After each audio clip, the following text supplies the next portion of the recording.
അപ്പോൾ ഇന്ന് തുടക്കമൊന്നുമില്ല. അപ്പോൾ കോഴിക്കോടിൻ്റെ ലാസ്റ്റ് പാർട്ടാണ് ഇന്ന് ഞാൻ ഇട്ടേക്കുന്നത് കേട്ടോ. 6ാമത്തെ പാർട്ടാണ്. ഇതോടുകൂടി കോഴിക്കോട് സീരീസ് അവസാനിക്കുകയാണ്. മിഠായി തെരുവിൽ നിന്ന് ഞങ്ങൾ നേരെ പോയത് കടലിൻ്റെ ഭംഗി ആസ്വദിക്കാനാണ്. രാത്രി 9:15 ഞങ്ങൾ കടലിൻ്റെ ഇടയ്ക്ക് എത്തണേ. എൻ്റെ വലിയൊരു ആഗ്രഹമായിരുന്നു രാത്രി, അതായത് എന്താ പറയുക, ന്യൂ ഇയർ സമയത്തൊക്കെ അവിടെ കടലിൻ്റെ അവിടെ സെലിബ്രേറ്റ് ചെയ്യണം എന്നുള്ളത്. പക്ഷേ ഇതുവരെ എന്നെ ദൈവം സഹായിച്ച് എനിക്കത് പറ്റിയിട്ടില്ല. പക്ഷേ ഇന്ന് എനിക്ക് കോഴിക്കോട് പോയപ്പോൾ ഇങ്ങനത്തെ ഒരു അവസരം എനിക്ക് പറ്റി. കാരണം വളരെയധികം എൻജോയ് ചെയ്യാൻ പറ്റി.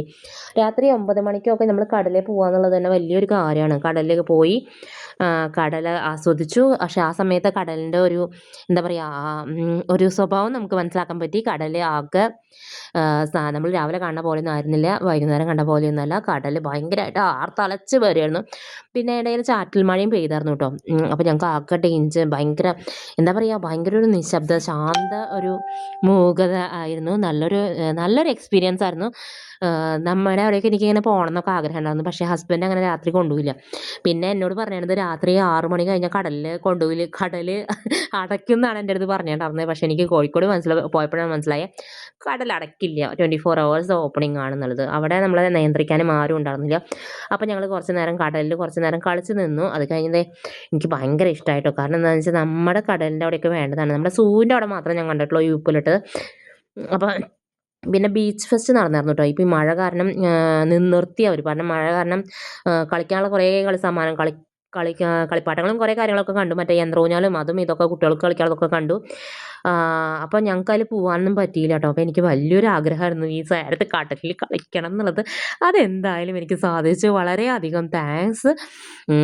രാത്രി ഈ സമയത്തൊക്കെ കടലിൽ കളിക്കുക എന്ന് പറയുമ്പോൾ ഒരു എന്താ പറയുക, വലിയൊരു ആഗ്രഹമായിരുന്നു. അത് നടന്നു കിട്ടി. എൻ്റെ ബീച്ച് ഫെസ്റ്റ് നടക്കുന്നത് ഈ ബീച്ചിലായിരുന്നു ബീച്ച് ഫെസ്റ്റ് നടന്നത്. കണ്ടില്ലേ, ഇത് അവിടെ ബീച്ച് ഫെസ്റ്റ് നടന്നുകൊണ്ടിരിക്കുകയായിരുന്നു. രാത്രി 9:15 സമയമാണ് കേട്ടോ. അപ്പോൾ എനിക്ക് ഭയങ്കര അധികം, കടലാണെങ്കിൽ ഇങ്ങനെ ആർത്തലച്ച് ഇങ്ങനെ വന്നുകൊണ്ടിരിക്കുകയാണ്. വളരെയധികം സന്തോഷം തോന്നി. ബീച്ച് ഫെസ്റ്റും കാര്യങ്ങളൊക്കെ കണ്ടു. അതൊക്കെ കാണാൻ പറ്റി. നമ്മുടെ ബീച്ചിലൊക്കെ ഇത് ശരിക്കും വരേണ്ടതാണ് കേട്ടോ. നമ്മുടെ ബീച്ചിലുണ്ടോയെന്ന് എനിക്കറിയില്ല, ഞാൻ പോയിട്ടില്ല കേട്ടോ. അപ്പോൾ കടലിൻ്റെ രാത്രി ഭംഗിയാണ് ഇപ്പോൾ നിങ്ങൾ ആസ്വദിച്ചുകൊണ്ടിരിക്കുന്നത്. ഭയങ്കരമായിട്ട് കാർത്തലച്ചിങ്ങനെ വരണം കാണുമ്പോൾ നമുക്ക് പേടിയാവും. അപ്പം ഞാൻ രാത്രി കടലമ്മ കള്ളിന്നൊക്കെ എഴുതി കളിച്ചു തുടങ്ങി. കുറച്ച് നേരം കളിച്ചു. കടൽ കണ്ടാൽ പിന്നെ ഞാൻ എപ്പോഴും ഒരു കുട്ടിയാവും കേട്ടോ. നമ്മളെപ്പോഴും ഒരു കുട്ടിയാവാൻ പഠിക്കണം. നമ്മളെപ്പോഴും നമ്മൾ വയസ്സായി ഇങ്ങനെ ചിന്തിച്ചുകൊണ്ടിരുന്നാൽ നമുക്ക് പ്രായമാവുള്ളൂ. പക്ഷെ നമ്മളെപ്പോഴും ഒരു കുട്ടിയുടെ പോലെ ചിന്തിച്ച് നോക്കിയാൽ നമുക്ക് പ്രായം കുറഞ്ഞു വരുള്ളൂ. നിങ്ങൾക്ക് രാത്രി ഇപ്പോൾ കടൽ കാണണമെന്ന് ആഗ്രഹമുണ്ടെങ്കിൽ നിങ്ങൾ പോയി കാണുക. അതിനിപ്പോൾ ആരുടെയും അനുവാദം ചോദിക്കാം, അനുവാദമല്ല, ഹസ്ബൻഡിൻ്റെയൊക്കെ അനുവാദം എടുത്തിട്ട് പൊക്കോളാം. നമ്മുടെ ആഗ്രഹങ്ങളൊക്കെ നടക്കാനുള്ളതാണ്.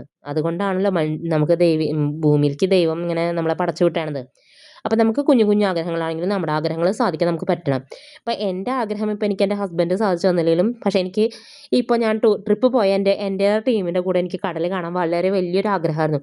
അപ്പോൾ ഞാൻ പറഞ്ഞിട്ടുണ്ടായിരുന്നു രാത്രി 10 മണിയായാലും കടൽ കാണണം എന്ന് പറയുമ്പോൾ ചേട്ടന്മാർ എൻ്റെ അടുത്ത് പറഞ്ഞു അതേപോലെ ആവണം പെൺകുട്ടികളെന്ന്. അപ്പോൾ ഞങ്ങൾ കടലൊക്കെ കണ്ട് 9:15 കാരണം ഞങ്ങളിവിടെ കടലിൽ സ്പെൻഡ് ചെയ്യാൻ കാരണമുണ്ട് കേട്ടോ. അത് വേറൊരു കാരണമാണ്. അപ്പോൾ ഞങ്ങൾ ഇവിടെ ഉപ്പിലിട്ടത് ഭയങ്കരമായിട്ട് ഞങ്ങൾക്ക് ഭയങ്കര ഇഷ്ടപ്പെട്ടു കേട്ടോ. പൈനാപ്പിൾ ഞാൻ 2 മേടിച്ച് തന്നു. അപ്പോൾ ഞങ്ങൾ രാത്രി ഭക്ഷണം കഴിക്കാൻ കയറി. ഞങ്ങൾക്ക് ഭയങ്കരമായിട്ട് വിശപ്പുണ്ടായിരുന്നു. അപ്പോൾ ഞാനും അച്ഛനും ആൽഫിയും കൂടിയിട്ട് പൊറോട്ടയും ചിക്കൻ കറിയാണ് പറഞ്ഞത് കേട്ടോ. അപ്പോൾ ഇവിടെ ഞങ്ങൾ വന്നതിൽ സ്കീഡ് ഐസ്ക്രീമിൻ്റെ പാർലർ കണ്ടു.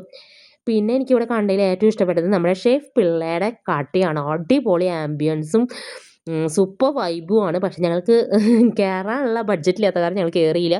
അതുപോലെ തന്നെ കുറേ രാത്രി ഇപ്പോൾ 9 മണിക്ക് ശേഷം ഇവിടെ കുറേ റെസ്റ്റോറൻറ്റുകൾ ഓപ്പണായിട്ട് കണ്ടു. നമ്മുടെ ടൗണിലൊന്നും അങ്ങനെ കാണില്ല കേട്ടോ. 9:45 10:45 ആയി. 9:45 ആ ടൈമായിട്ടോ. നമ്മുടെ ടൗണിലൊന്നും ഇങ്ങനെ കാണില്ല. കാരണം ഒരുവിധം 10 മണിയൊക്കെ ഒരു 8 മണിയൊക്കെ കഴിഞ്ഞാൽ നമ്മുടെ അടുത്ത ഷോപ്പുകളൊക്കെ അടച്ചിടും. ഇപ്പോൾ കുറച്ചും കൂടി ബെറ്റർ ആയതുകൊണ്ട് തൃശ്ശൂർ കുറച്ച് നേരം വൈകിട്ട് അടയ്ക്കണുള്ളൂ. ഇപ്പം ഞാൻ കോഴിക്കോട് പോയതിൽ എനിക്ക് ഏറ്റവും കൂടുതൽ ഇഷ്ടപ്പെട്ടത് നമ്മുടെ പുറം രാജ്യം പോലെയാണ് കോഴിക്കോട് എനിക്ക് തോന്നിയത് കേട്ടോ. കാരണം അവിടെ ഫുൾ ടൈം 24 hours ആൾക്കാർ എന്താ പറയുക, ഫുൾ വൈബ് അടിച്ച് നടക്കുകയാണ്. കോഴിക്കോടുള്ളവരെ എനിക്ക് കാണുമ്പോൾ എനിക്ക് കൊതിയാവുകയാണ്. കോഴിക്കോട് വൈബാണെന്ന് പറഞ്ഞിട്ട് ഞാൻ അനുസരിച്ചായിരുന്നില്ല. എനിക്ക് തൃശ്ശൂരായിരുന്നു വലിയൊരു ലോകം. പക്ഷേ കോഴിക്കോട് ജില്ലനെ കണ്ടപ്പോൾ എനിക്ക് മനസ്സിലായി അവിടുത്തെ ലെവല് വേറെയാണ്. ഇതാണ് ഞാൻ പറഞ്ഞ ഷെഫ് പിള്ളയുടെ ആംബിയൻസ്, ഷെഫ് പിള്ളയുടെ ഹോട്ടൽ.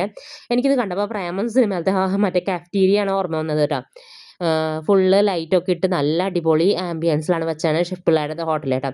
അപ്പോൾ ഞങ്ങൾ ഇത്രയും നേരം ഇവിടെ സ്പെൻഡ് ചെയ്യാൻ കാരണം എന്താണെന്ന് വെച്ചാൽ കോഴിക്കോട് വന്നിട്ട് അലുവ മേടിക്കാണ്ട് പോകുന്നത് മോശമല്ലേ. അപ്പം ഞങ്ങളുടെ കുറച്ച് പേര് മിഠായി തെരുവിൽ നിന്ന് അലുവ മേടിച്ചു. പിന്നെ ഹോൾസെയിലായിട്ട് ഞങ്ങൾക്ക് ഇവിടുന്ന് ഞങ്ങളുടെ ഇവിടുത്തെ കോഴിക്കോട് വർക്ക് ചെയ്യുന്ന ക്ലർക്ക് ചേട്ടന്മാർ ഞങ്ങൾക്ക് ഇവിടെ വന്നപ്പോൾ കോഴിക്കോടിൻ്റെ സ്നേഹം മനസ്സിലാക്കി തരാൻ വേണ്ടിയിട്ട് അവർ ഹോൾസെയിൽ റേറ്റിന് അലുവ ഉണ്ടാക്കണം ഡയറക്റ്റ് സ്ഥലത്ത് നിന്ന് ഞങ്ങൾക്ക് പർച്ചേസ് ചെയ്യാമെന്ന് പറഞ്ഞു. നമ്മളിപ്പോൾ മേടിച്ചതിനേക്കാൾ വളരെ റേറ്റ് കുറവിന് നമുക്ക് അവിടുന്ന് അലുവ കിട്ടുമെന്ന് പറഞ്ഞ കാരണമാണ് ഞങ്ങളുടെ സെക്രട്ടറി അലുവ മേടിക്കാൻ പോയ കാരണമാണ് ഞങ്ങൾക്ക് ഇത്രയും നേരം ഇവിടെ വെയിറ്റ് ചെയ്യേണ്ടി വന്നത് കേട്ടോ. അപ്പോൾ ആ സെക്രട്ടറി വരുന്ന നേരം കൊണ്ട് ഞങ്ങൾ ഭക്ഷണമൊക്കെ കഴിച്ച് സെറ്റായി. കാരണം എന്താണെന്ന് വെച്ചാൽ രാത്രി 9:45 കഴിഞ്ഞു ഞങ്ങൾ ഇവിടുന്ന് പുറപ്പെടുമ്പോൾ. 9:45 പോരാ, ഞങ്ങൾ 10:45 11 മണിക്കാണ് ഞങ്ങൾ കോഴിക്കോടിനോട് വിട പറയുന്നത്. 11 മണിക്ക് ഞങ്ങൾ വണ്ടി സ്റ്റാർട്ട് ചെയ്ത് കോഴിക്കോടിനോട് യാത്ര പറഞ്ഞ് പോവുമായിരുന്നു കേട്ടോ. അപ്പോൾ ദേ രാത്രിയുള്ള ഇവിടുത്തെ കറക്കവും കാര്യങ്ങളൊക്കെയാണ് ഞാൻ നിങ്ങളെ കാണിക്കുന്നത്. എനിക്കിവിടെ ഭയങ്കര ഇഷ്ടപ്പെടുന്നത് ഫുൾ ലൈറ്റും ആംബിയൻസും പിന്നെ വൈബ് അടിച്ച ആൾക്കാരും അവരുടെ സ്വീകരണമൊക്കെ നമുക്ക് മനസ്സിലാക്കേണ്ടതാണ്. അപ്പോൾ ഒരു 2:45 കൂടി ഞങ്ങൾ ദേ ടൗണിലെത്തി. ഞങ്ങൾ കയ്യന്തോളിൽ നിന്ന് ഞങ്ങളെ ബസ്സുകാർ ഇവിടെ കൊണ്ടിറക്കി കേട്ടോ, നടുവിലാൻ്റെ അവിടെ കൊണ്ടിറക്കി. 2:45 നേരത്താണ് ഞാൻ ദേ എൻ്റെ വീട്ടിലേക്ക് പോയോണ്ടിരിക്കുകയാണ് കേട്ടോ. അപ്പോൾ വീട്ടിലേക്ക് പോയി ഒരു ഓട്ടോറിക്ഷ കിട്ടിയ കാരണം ഞങ്ങൾ രക്ഷപ്പെട്ടു. ഇപ്പോൾ 2:45 ഞാനും അച്ഛനും കൂടി ഓട്ടോറിക്ഷയിൽ വീട്ടിലേക്ക് പോയോണ്ടിരിക്കുകയാണ്. വെളുപ്പാങ്കാലമായി കേട്ടോ, ഏകദേശം വെളുപ്പാങ്കാലമായി ഞങ്ങൾ എത്തിയപ്പോൾ.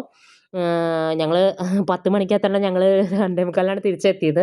അപ്പോൾ അതിന് ചെറിയൊരു വിഷമവും കാര്യങ്ങളൊക്കെ ഉണ്ടായിരുന്നു. കാരണം ഉറക്കവും കാര്യങ്ങളൊന്നും ശരിയായില്ല. കാരണം പിറ്റേ ദിവസം വർക്കിംഗ് ഡേ ആണ്, ഞങ്ങൾക്ക് ജോലിക്ക് പോകേണ്ടതാണെന്നൊക്കെ വിചാരിച്ചിട്ട് ലീവ് എടുക്കാനും പറ്റാത്തൊരവസ്ഥയായിരുന്നു.